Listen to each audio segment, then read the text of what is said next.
ایک یہ بھائی نے کہا کہ اگر کسی عورت کے پیٹ میں بچہ ہو یعنی وہ حاملہ ہوں تو کیا وہ قبرستان جا سکتی ہیں یا نہیں؟ تو یہ آپ نے بڑا عجیب کویسچن کیا۔ پہلی بات تو یہ کہ عورت قبرستان جا سکتی ہے کہ نہیں،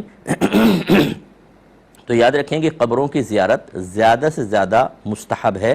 اور وہ بھی اس صورت میں کہ جب آپ جا کر وہاں عبرت حاصل کریں، نصیحت حاصل کریں، صرف ایصال ثواب ہی مقصود ہو اور کچھ بھی نہ ہو، تو پھر اس کے استحباب کا حکم ہوتا ہے، اور مستحب کام کے لیے عورت کو اپنے گھر سے باہر نکلنے کی اجازت نہیں ہوتی، وہ اب گھر سے ہی فاتحہ وغیرہ پڑھ دیں بس ٹھیک ہے۔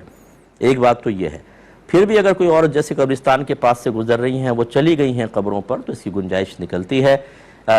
جس عورت کے اوپر جس کو منع کیا گیا ہے کہ قبرستان میں نہ آئیں،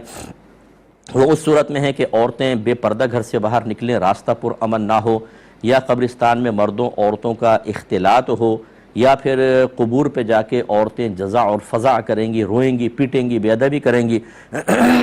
یا وہاں پر ان کی عزت وغیرہ کے معاملات جیسے بہت بڑے بڑے قبرستان ہوتے ہیں سنسان ہوتے ہیں، اس صورت میں تو اجتناب کا وجوبی حکم دیا جائے گا کہ بالکل نہ جائیں۔ لیکن اگر ایسا نہیں ہے تو تھوڑی بہت گنجائش نکل سکتی ہے۔ اور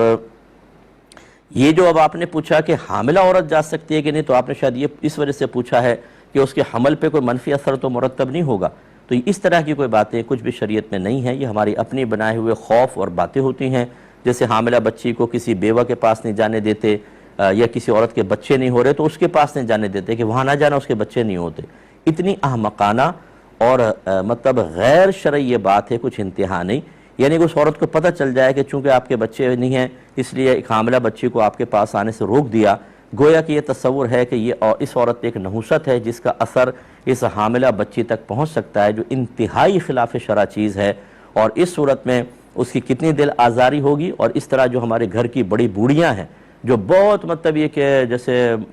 پتہ نہیں کیا ان کو غیوبات پتہ چل گئے ہیں، یا بہت بڑی یہ مطلب یہ کہ کانٹیکٹ ملانے والی ہیں کہ یہ کیوں ہو گیا، یہ ان کو حکمتیں پتہ ہے، وہ اس گناہ کبیرہ کے اندر ملوث ہوتی ہیں۔ اس طرح کی دقیانوسی باتوں کا بالکل خیال نہ کیا جائے، بلکہ ان پہ عمل کریں گے تو نقصان ہوگا۔